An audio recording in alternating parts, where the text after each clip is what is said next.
Hi guys! Another day, another vlog. So for today's video, tara samahan nyo nga akong magluto nitong one of my favorite ulam ko.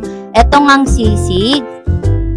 Bukod nga sa barbecue ay favorite ko nga rin tong sisig. Hindi nga mabubuo ang isang linggo ko pag hindi nag-uulam nito. Parang may kulang ganon.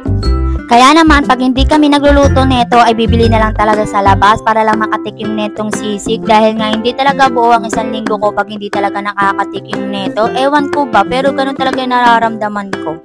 Kaya tara, samahan nyo ako magluto netong version ko ng sisig. Version ko nga ito, pero maraming way ang pagluluto nito. Pero para sa akin, ganito ako magluto. Kaya wag nyo akong ibabash kung iba yung pagluluto ko sa pagluluto nyo. Char!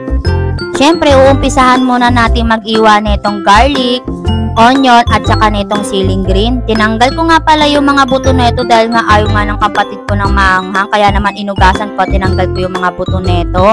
Pero kapag gusto talaga namin ng medyo maanghang, meron nga pala kami sili flakes. Yun na lang yung nilalagay namin sa pagkain namin pag gusto namin ng medyo maanghang. May mga bata rin kasing kakain, kaya madalas hindi ako naglalagay ng sili sa mga niluluto namin. At nag-add nga ako dito ng tokwa kasi nga masarap nga ito sa sisig. Kaya naman naglagay ako dito ng 4 na peraso at iniwa ko nga ito into cube para naman masarap ang ating sisig at medyo madami din yung pagluluto natin. Ipiprito ko nga lang ito bago ko nga ito isalang sa aking sisig. At ito nga pala ang aking mga ingredient. Screenshot ko na, baka gusto nyo rin magluto. Char! At syempre, bago ang lahat, kailangan i-ready na rin natin dito yung ating kawali.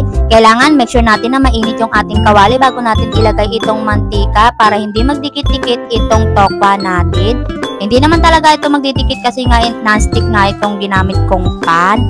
At pagka golden brown na nga ito, ay tatabi nga muna natin sa may gilid para ilagay natin dito yung mga ilalagay nga natin mga bawang sibuyas. Pero bago nga yun, naglagay nga muna ako netong margarine. Ito kasi mapapasarap talaga sa ating sisig.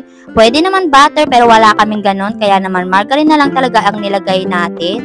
Kaya ayan, alu-aluin na nga natin. Isasama na nga natin yung tokwa para naman medyo may lasa tong tokwa natin dahil hindi ako nag-add dito ng asin.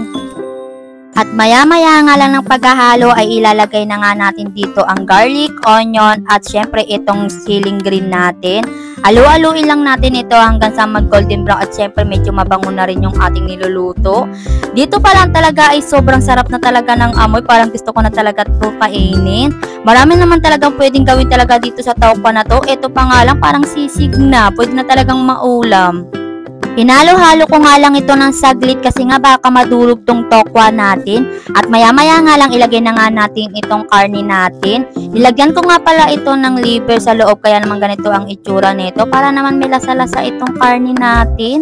At ayan, alu-aluin na nga natin para mag-combine na sila at magsama-sama na. Sana all nagsasama-sama, char. Hinalo ko nga lang ito ng maayos kasi medyo nag-yellow pa itong karne natin.